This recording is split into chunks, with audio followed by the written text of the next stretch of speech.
propaganda. It's all about putting your name out there. It's all about asserting yourself in this ever-changing political world. So I think, by and large, the Renaissance is about propaganda and how art facilitates that. Legacy. Oh, That would be my word. Legacy. It continues the legacy of the classical world while at the same time adapting, incorporating, changing as necessary to make it work for their contemporary context, which is entirely different. The Renaissance was a period of reformation in all walks of life. It was essentially the rebirth of the classical era that marked the end of the Dark Ages and the beginning of the modern world. The word Renaissance itself means rebirth, which is essentially what occurred in this time of enlightenment. The Renaissance was thought to have begun in Italy because Italian society was the first to resemble that of the Renaissance. Despite this, there is no certain cause of the Renaissance, and consequently, no fixed beginning date. However, most theories place the beginning of this era in the early 1400s. There are numerous theories as to why the Renaissance existed, and they are all interwoven. The bubonic plague was one major factor of the Renaissance's existence because it caused a widespread economic growth across Europe after it killed 1/3 of the population. This economic growth was accompanied by an increase of trade as a result of the Crusades to the Middle East, during which the Crusaders discovered new high-demand products which caused this trade boom. The people responsible for conducting this trade were the merchants who grew in wealth, creating a middle class in society that did not previously exist in medieval Europe. As this middle class increased, so did the amount of people who could afford an education. This led to a common desire for learning, reverence of the arts, and interest in classical works. This opportunity for education was further increased in 1450 when Johannes Gutenberg invented his famous printing press and printed the Gutenberg Bible.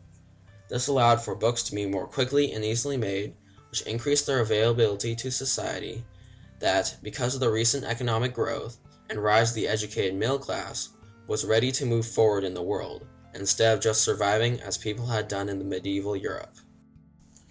Some of the greatest advancements of this time were the philosophies. Secularism was the idea of advancing one's position on earth rather than focusing on getting to heaven. Another idea was individualism, which was highlighting one's accomplishments on earth. The most important of the philosophies was humanism, which emphasized human capability in this world. Humanism also deals with a lot of introspection. It is looking at the self, depicting things realistically, like portraiture. The rise of portraiture really goes hand in hand with the rise of humanism because you see these faces emerging. They're no longer stylistic representations of the human body. They're actual, real depictions. This person had such and such large nose and such deep eyes, and all of that. And so I think that's very representative in this humanist movement. Humanism was expressed as the shift from contemplative life to active life. Humanism enforced high values. The highest values were active involvement in public life. The most notable figures who followed humanism were the Renaissance men. Renaissance men were praised for their many individual achievements, artistic and intellectual. The most important humanist value was the social nature of humanity. The Renaissance era was also a revolution of science, as astronomy, anatomy, and physics began to advance from old world views into the new. But even though the scientific transition is made to seem so grandiose, the first half of the Renaissance was a period of scientific backwardness, one with more focus on the liberal arts of philosophy and art than science and mathematics. The true scientific Renaissance began in the 15th century, and during this period of time, many fields of science progressed remarkably. Although among many, some of the most influential and notable fields of progress narrowed down to astronomy, anatomy, and biology. In 1450, Nicholas Copernicus formulated an extensive model of the heliocentric universe. His work diverged from the previous geocentric models, which featured the Earth as the center of the universe, and was the first to correctly display how planets in our solar system revolve around the Sun. Leonardo da Vinci was also a master of scientific inventions, and his innovations really do play into the artwork himself, because he's interested in how, say, water reacts to a solid obstruction, and how it swirls around, and he follows these patterns and then incorporates these ideas into his artwork itself. Leonardo da Vinci led the forefront movement into modern science, making observational examinations of water flow, medical dissection, and systematic study of movement and aerodynamics. He devised principles of research methods still used today, and was named the father of modern science because of this. There exist numerous accounts of such examples in which such discoveries began to lead to a scientific doctrine, in which the willingness to question previously upheld truths and search for new answers resulted in a period of major scientific advancements. Artwork during the Renaissance was very intricate. It was an age of discovering the importance of art, as well as experimenting with different types of art. Medieval art focused on the religious meaning of the painting, while Renaissance art was influenced by Greek and Roman mythology and focused on making portraits more realistic. Underneath his famous paintings, Della Pittura, Leon Battista Alberti wrote, "It will help when painting living creatures, first to sketch in the bones, for they always occupy a certain determined position. Then add the sinews and muscles, and finally clothe the bones and muscles with flesh and skin. To make paintings more realistic, artists studied anatomy." Through the medieval period, there is a strategic use of art specifically for the glorification of God. I mean, that is the goal, and so a lot of the imagery is abstract. It deals with those larger concepts. But in the Renaissance, there's a new interest, again, going hand in hand with humanism, back to the body itself. These human beings, how they're being represented, their emotional states, and the deeper psychological questions that real human beings are dealing with. There's a theory that the artist Goto di Bondone was the one that started the Renaissance.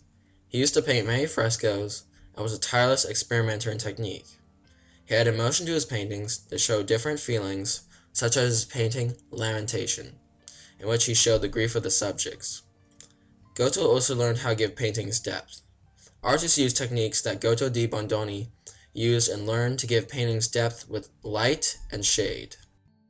Later in the 1400s, the frescoes started to crumble, and artists had to find a new way to preserve their paintings for a longer period of time.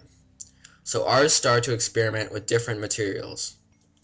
Flemish artist makes powdered pigments with linseed oil. This was the first creation of oil paint. In a book, Leon Battista Alberti wrote to explain the technicalities of painting. He explains why painting is important. He said painting possesses a truly divine power, and that not only does it make the absent person, but it also represents the dead to the living many centuries later, so that they are recognized by spectators with a pleasure and deep admiration for the artist. There were also many sculptors during the Renaissance. One of the most famous was named Michelangelo. He lived most of his life in Florence, and was one of the first Renaissance artists to work in bronze rather than stone. He always made sure that his sculptures had realistic details in order to capture the human personality, such as his sculpture David. The Renaissance was not only one of the most famous eras of history, but it also reshaped the modern world to what it is now today. The Renaissance was a model of humanistic education that persisted in the Western world until the mid-20th century. Classical texts used in classrooms today were discovered by humanists. Republicanism in the United States and Europe originated from the Renaissance. The American and French revolutions would not have been possible without inspiration from the Renaissance. The humanistic questioning of the authority of classical texts led to the 17th century scientific revolution. Study of medicine during the 17th and 18th century came from the 16th century and the Renaissance. Music, opera, and paintings today all came from the Renaissance.